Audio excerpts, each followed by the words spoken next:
Her fingers brushed mine for a second, then the passport was gone, into my sister's manicured hand. "She deserves the world," Mom said. "You're just dead weight." Dad smirked like cruelty was a family tradition. "Let the useless one stay behind. She deserves nothing." I didn't argue, I didn't cry. I only closed my hand over the empty air where my future had just been. They thought I was powerless. They were wrong. 2 months earlier, I had been the planner, the one who booked the tickets, checked the exchange rates, mapped the itinerary. When my sister posted family trip on her Instagram story, she got the likes. When Dad talked about how she deserved a break, Mom nodded. I noticed the way they said she and not we. It wasn't the first time. She was the golden child, pretty, charming, unemployed, but in their eyes, that was because she hasn't found her calling yet. Meanwhile, I worked double shifts and paid the utility bills. No one noticed. Then I overheard it. Mom on the phone with Aunt Lina. "She doesn't need to go, she'll just drag us down. The trip will be better without her." A pause. "Yes, I'll take her passport when she's not looking." Something in me shifted that day. Not rage, not despair, just calculation. I started small. First, I handled the booking accounts, changed the airline passwords, printed the travel insurance documents in my name only. No one noticed.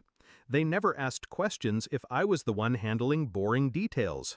Then I applied for a travel rewards credit card, in Dad's name. I had his ID from the time he told me to just pay the bills online for me. I routed all the bonuses to a private account they didn't know existed. I also made copies of their passports, high-quality scans. My sister's too. 3 days before the flight, I accidentally left the group itinerary open on my laptop, where my sister could see. She took screenshots, like she was stealing something from me. Perfect.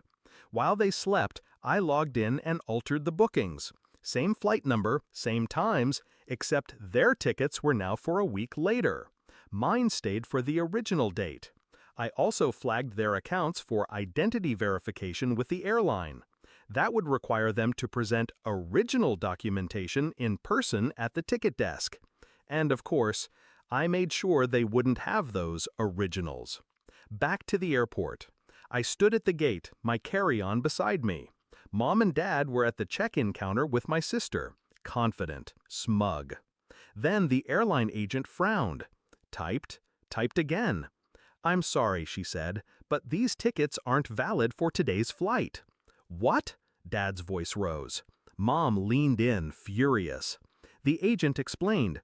Dates didn't match. Also, their passports? That was when they realized they didn't have them. I had slipped them out of Mom's handbag an hour earlier during the taxi ride.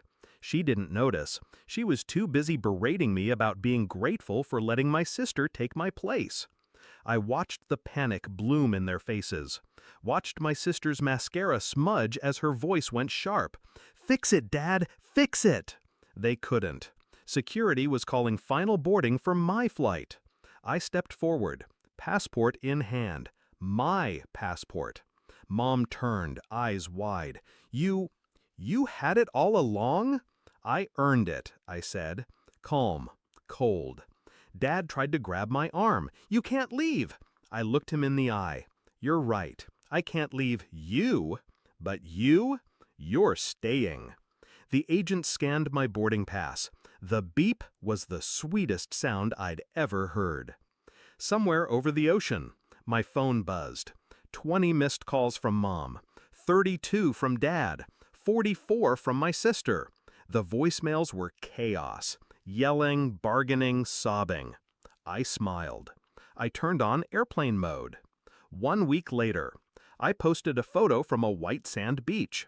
Caption, "Dead weight can float just fine without you." Their trip? Canceled. Too many security complications after the passport fiasco. Their travel funds had also mysteriously disappeared into fraudulent charges they now had to dispute. Meanwhile, my own travel account was full. They taught me my worth by trying to take it away. I taught them what happens when you mistake silence for weakness.